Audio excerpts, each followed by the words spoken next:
good evening. Your host, General Electric.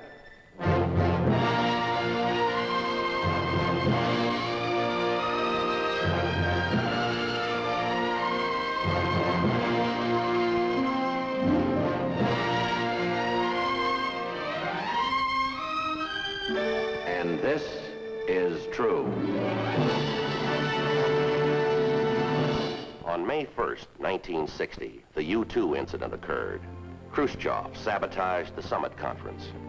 On August 13th, 1961, the Berlin Wall went up.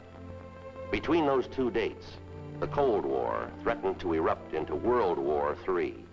It was a time of maximum caution, maximum danger. For the next 30 minutes, security risk.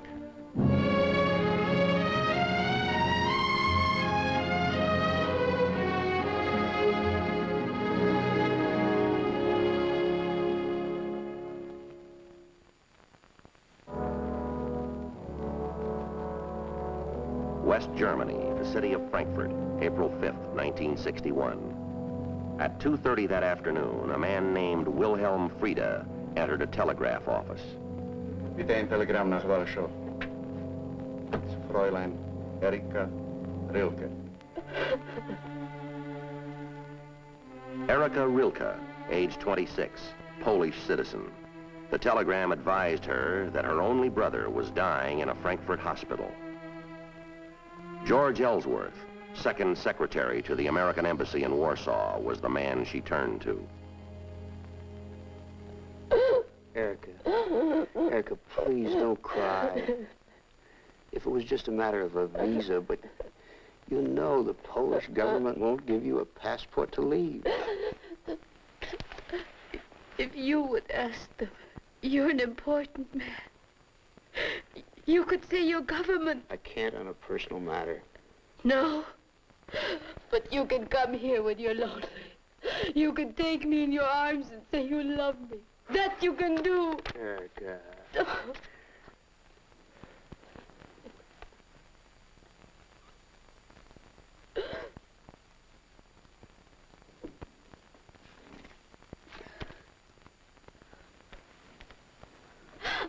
I'm sorry. I didn't mean it. You've been very kind. Please forgive me. No, I've been selfish, Erika. I really have been. I'll try to do what I can. Believe me, I will. It'll work out somehow. I just know it will. Oh, Jacek. Thank you.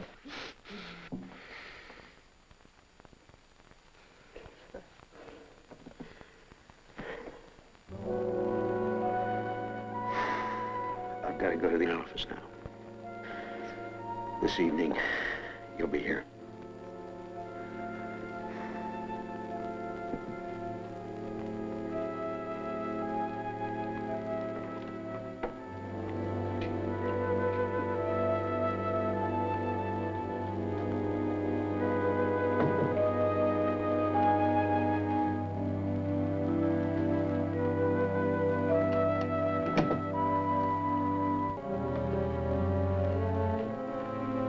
Did you hear it all? Mm-hmm. Let's hope we don't have to play it back for him. Warsaw, Poland, the only state in Europe flanked by the Russian army on both sides. A communist country, a hotbed of espionage. The building of most interest to communist agents, the American Embassy. And especially one room in that building, the file room where all classified documents are kept. Jim Kowalski, a special agent for the State Department, was responsible for the security of those secrets. Thank you, Harry. See you later, Mr. Kowalski.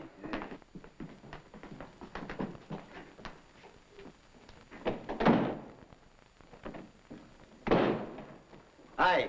Hi. Taking Marie and the kids to the plane? Yeah. Well, while they're gone, be sure you come over to the house for dinner. When you going on your vacation? Oh, a week, 10 days. Say goodbye for me, will you? Okay. It was April 7th. George Ellsworth's wife, Marie, and their children left for Paris to visit her parents. George would be alone in Warsaw for 2 weeks. Then he would join them. At least that was the plan.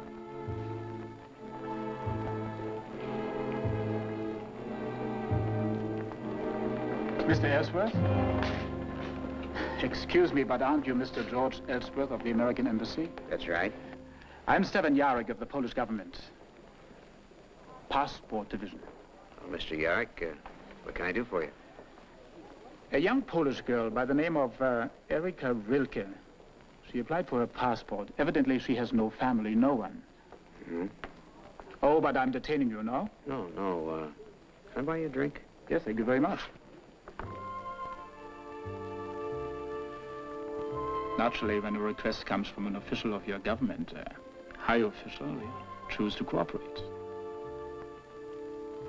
I don't believe I understand you. Quite simple. You wanted something, we delivered it. Now, Mr. Ellsworth, we want something. Would you like to take pictures with the camera, Mr. Ellsworth? You're wasting your time. Documents, Mr. Ellsworth. Classified documents from your embassy files. Do you know what would happen if I were to report this? What would you report? That you, a married man with children, have been secretly involved with another woman for months. I would deny it, and so would Eric. So would she. It would be your word against ours. Not entirely.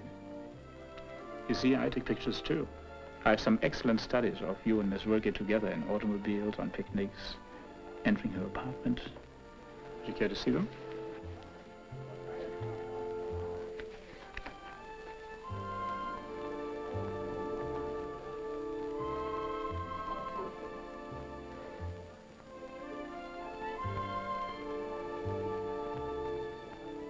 I shall expect to hear from you very soon.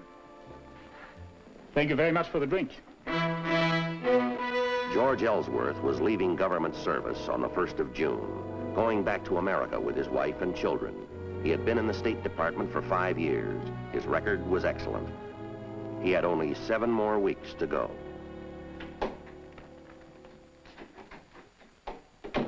Well, hello, Mr. Ellsworth. Something I can do for you? Harry, the classified material for the past 2 weeks, please, could I read it? Of course. With my family away, I'm trying to catch up with my work.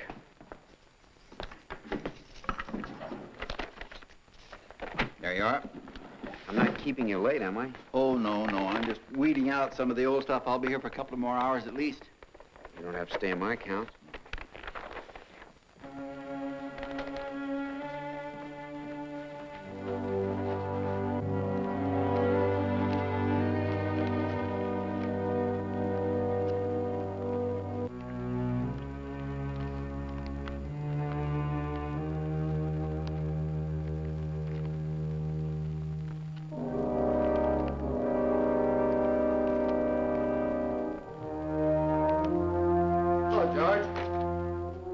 Hello, Jim. Harry, how much longer are you going to be? Oh, a couple hours. All right, I'll be back at 8. Check over your daily log. Yes, sir. When are you going to come over for dinner? Oh, one of these nights. I've been busy. Good. Night, George. I do. Harry, I'll be here at 8. Yes, sir.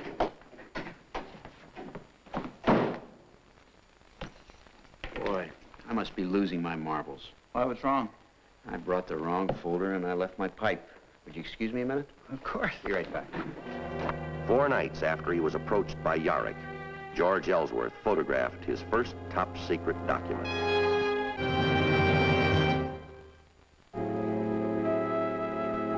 In 1961, West Germany had no diplomatic relations with Poland. As a courtesy, visas were handled for West Germany by the American consulate. On April 21st, Jim Kowalski was called to the office of Tom Erickson, American Vice Consul. Tom? Hi, Jim. Sit down. Thanks for the time, Jim. I thought it wiser to see you rather than use the phone. Was there anything wrong? No, I'm just puzzled. Maybe there's nothing to it, probably isn't, but I can't get something out of my mind. What is it? Well, this morning, my office issued a visa to a Polish girl, Erika Rilke. She has a brother in Frankfurt, dying. Here's the telegram summoning her. You think the passport's a fraud? No, I checked. The Polish government issued the passport. But you see, that's what troubles me. It's unusual for the Poles to give passports to young, able-bodied people. Almost unheard of. Why this girl? You think they're sending out an agent? Well, I thought I'd check with you. Maybe you might have something on file. Here's a copy of her passport picture. She's pretty. She have any family in Warsaw? Relatives? Employer? No, but there is one other thing. She knows a man here in the embassy. He escorted her personally through the consulate, hurried the visa through.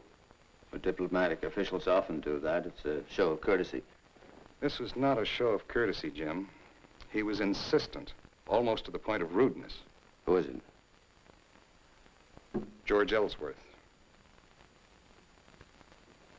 Roy, Jim Kowalski. I want to send a message in code. Ben Waltman, security officer, American consulate, Frankfurt. Please verify identity, address, occupation. Klaus Rilke, reported dying, Frankfurt Hospital. Urgent. Thank you, Roy. Harry, you want to see what we have in the file on that woman? Her name is Rilke, and the address is on the telegram. Harry, has George been in the file room much lately? Every night. Until yesterday, said he wanted to get all caught up before he went on vacation.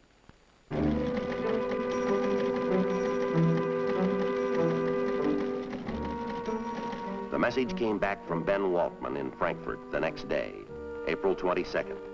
No Klaus Rilke in hospital in Frankfurt. Name not listed anywhere. Suggest no such person. Lou? Jim Kowalski. Is the new leave roster out yet? You got it handy?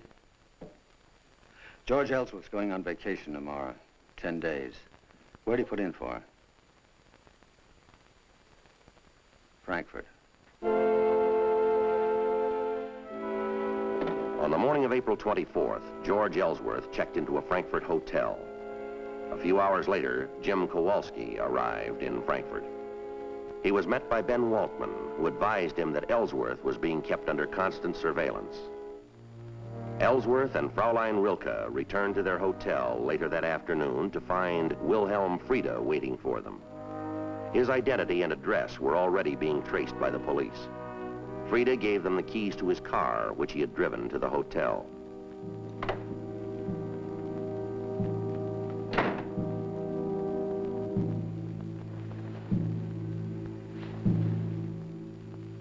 Who was that man down there? How did he know I was here? Wilhelm? Whoever he was, what does he know? What did you tell him? Oh, Wilhelm is an old friend, George. He's the one who sent the telegram about my brother. Don't you realize that if they find out what I've done and then they find us here to... Who else did you tell? George. Look, I'm gonna go back to Warsaw. You want me to be ashamed? I am not ashamed. When you were lonely, you came to me. And when I needed help, I came to you. Why is that so wrong? Wrong. I'll tell you what's wrong. It's what I did to help you. I betrayed a trust, Erica, not only morally, but legally. George, because you loved me. It's a pretty poor excuse for a married man. Oh, that's the reason, isn't it? It's your wife you're worried about. Not me or your job. It's her. Well, I've got her up to here. Stop it!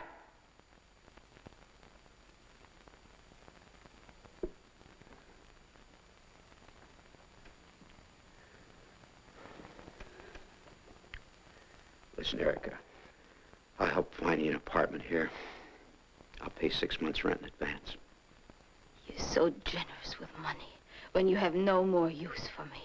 How could you possibly say a thing like that to me after what I did for you? I was a traitor to my country so you could have a passport to leave Poland. Now, isn't that enough for you?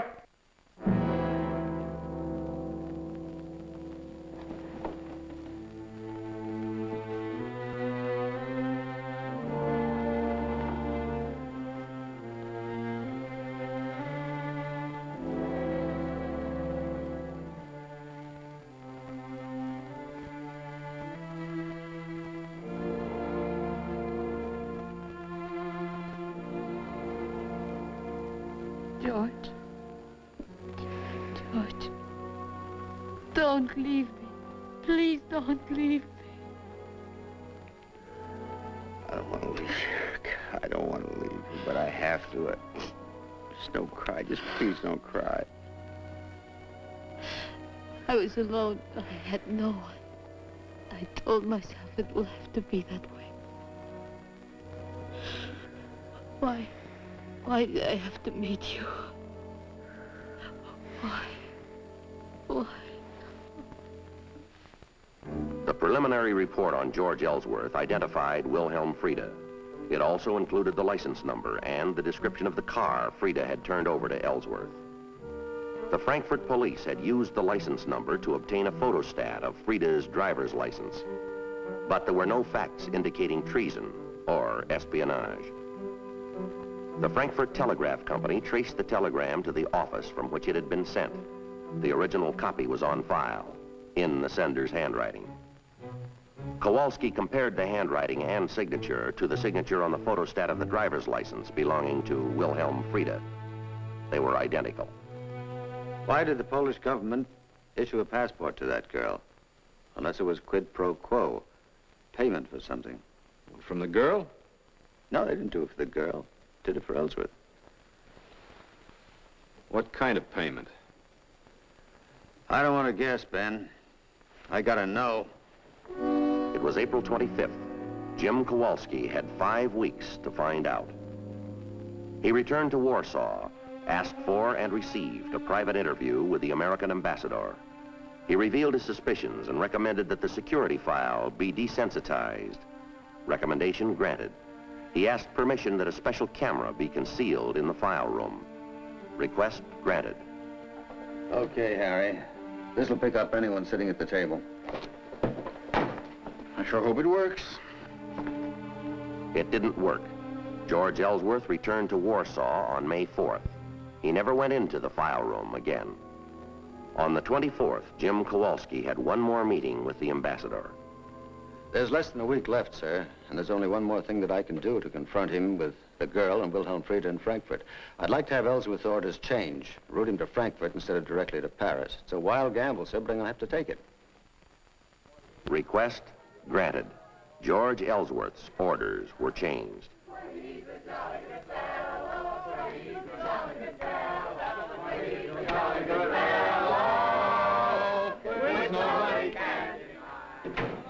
They seem to be giving you quite a send-off. Yeah. When's your plane leave for Paris?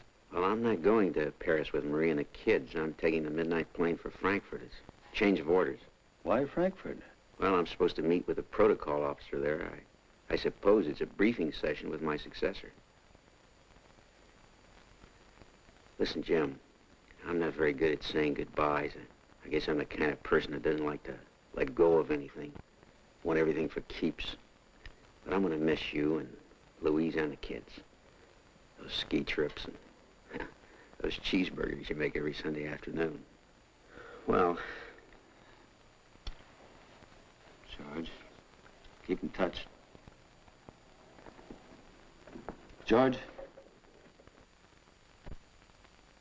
Good luck.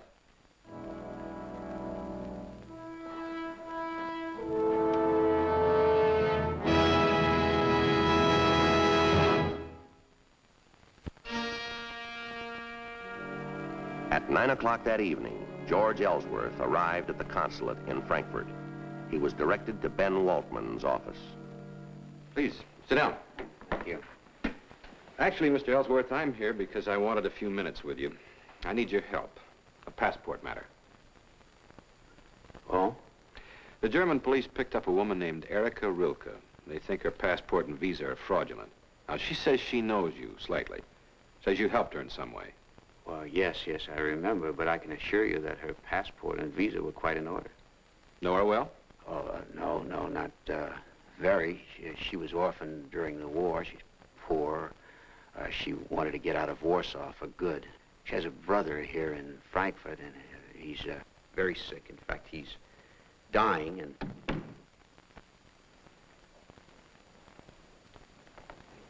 Hello, George. What is this? Well, there are a few questions we want answered.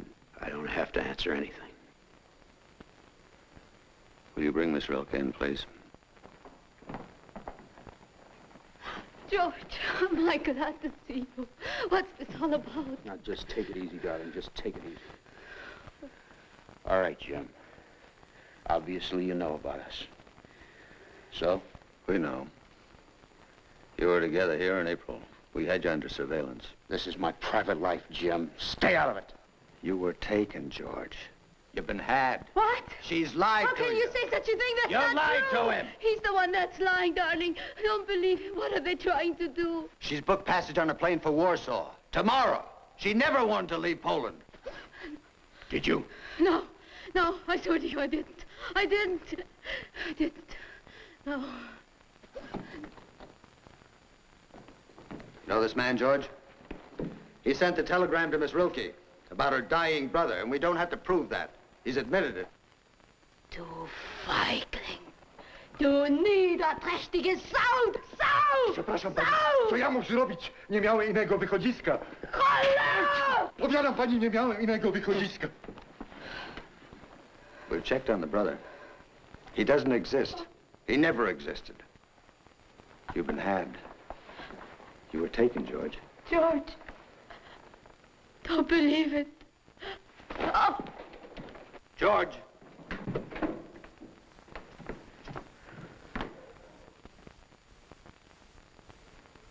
George. George. George, you gotta tell me the truth. Did you give any secret information to the communists? I don't know what you're talking about. Now just leave me alone. George, don't lie to me. I've got to know what kind of information it was. Look, a lot of classified material goes into Poland by telegram in code. George, stop! Listen to me. Listen! You're not a traitor. I know that. You just got trapped. The communists have got copies of those telegrams. If you pass them any translations, they can crack that code. We've got to know.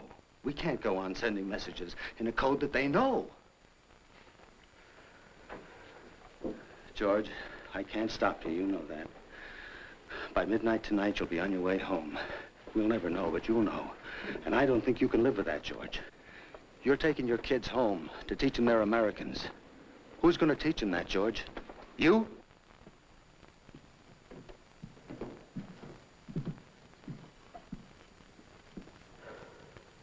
You can't keep it inside you. I know you too well. Sooner or later, you'll tell. And may be too late. By keeping quiet about it now, it might cause damage to hundreds, thousands of people, because you didn't speak up in time. Did you give decoded material to the communists?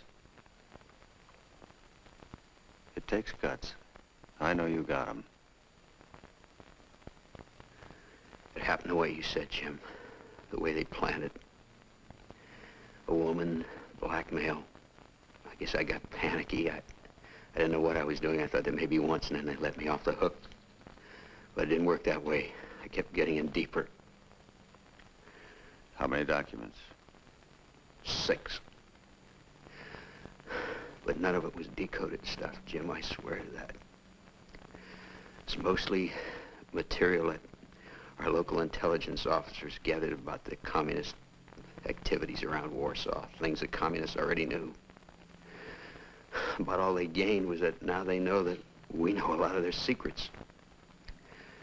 There was no coded stuff, Jim. You want to go back upstairs, tell it for the record?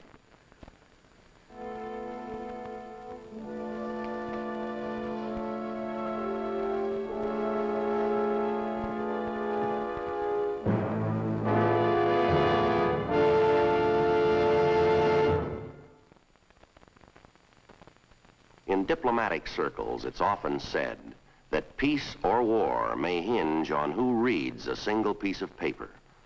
Because of that, the problem of security is a vital one. Now, there aren't many Jim Kowalskis. The State Department's Office of Security numbers just 235 men. We have 300 missions overseas. It's a big job, but then they're big men.